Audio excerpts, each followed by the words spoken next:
CBS 17 News presents Local Matters.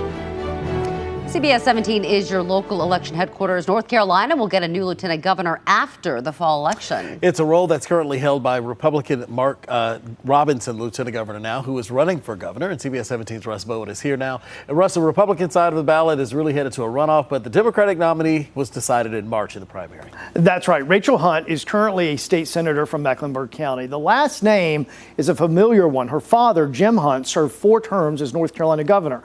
I spoke to Senator Hunt about the role of the office she's running for and 2 of her top priorities: access to abortion and education, specifically vouchers for private schools.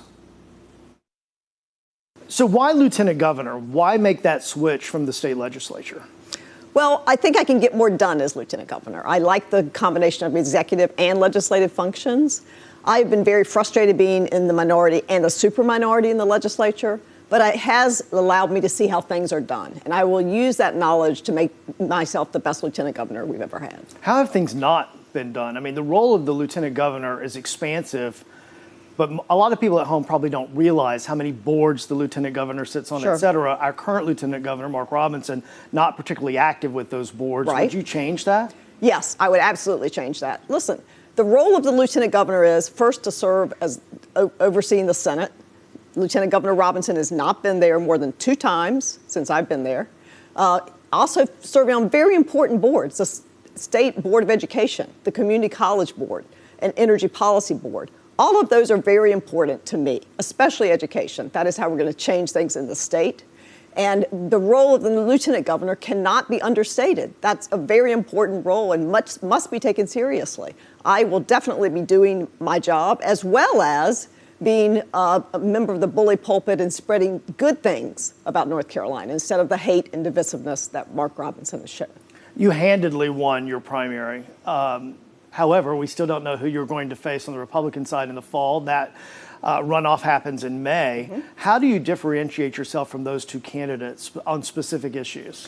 Listen, both candidates that I will be running against, whichever one it is, are members of an extremist party. They have extremist ideas, and I do not, and I will not let North Carolina become a state run by people who believe the things that they believe. The things like not allowing women to have reproductive health care rights, not supporting public education, not supporting workforce development, not supporting women's need for child care. All of those are things that everybody in North Carolina agrees we need, and I will make sure we get them. At the forefront of your campaign, among that list that you just gave me, is a woman's right to choose. I think the next thing they will do, the Republicans in the legislature, is a 6-week ban, and then we will go to a total ban. And they will not stop there. We will be having things like a ban on IVF procedures. We will be having people come after contraception. Everything is on the table, and people have to take this seriously. We have already given up some of our rights in North Carolina as women, and I will not stand for us to give up any more. On that list you went through a minute ago, you also brought up education. I want to get your take on school vouchers. It's run into already a problem with funding for all the applications that have come in for vouchers, essentially that would pay for a child to go to a private school. Right. Where do you stand on vouchers in private schools? Listen, I am for school choice. I have never been opposed to that. But we have many, many good options for parents. We have magnet schools. We have charter schools. We have very good public schools in the state. All of those need money from our state tax fund. But to give tax money to vouchers, which are private schools, and not the top private schools, these are very small schools with, around 5 people per class, no credentialed teachers, no testing. That is a misuse of public funds, and we all need to be concerned about that because when we pay our taxes, we need to be sure that that money is going for a good education. And remember, most kids in North Carolina still go to regular public schools, and that's where the majority of the money's coming from to pay for these vouchers. Some on the other side may say, though, well, public education isn't doing enough. Testing scores aren't high enough. They're overloaded with too many kids in the classroom. There aren't enough teachers. This helps pull some of that back and take some of those stressors away from the public school system. What would your reaction be to that? Well, we're not seeing the same level of teaching that we see in regular public schools or in magnet schools or in charter schools. These are people who are not credentialed that are teaching children in these voucher schools, and people need to be very concerned about that.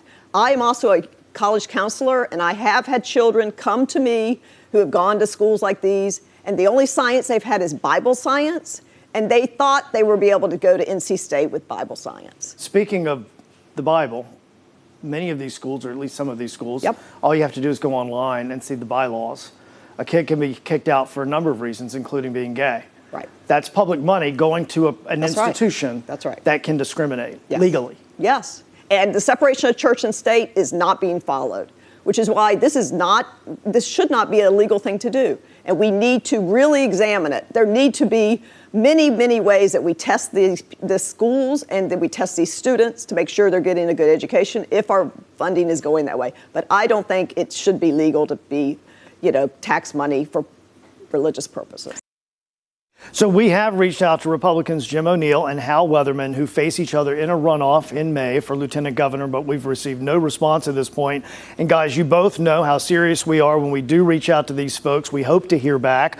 We're here to give everybody a voice who's going to be on that ballot. We want to give them an opportunity so we can hear both sides. They can rebut. They can put their own ideas out there. So hopefully at some point we'll hear from both of them. If not, perhaps after that primary, the one who wins that. Yeah. Guys. All right. Good stuff, Russ. Thank you.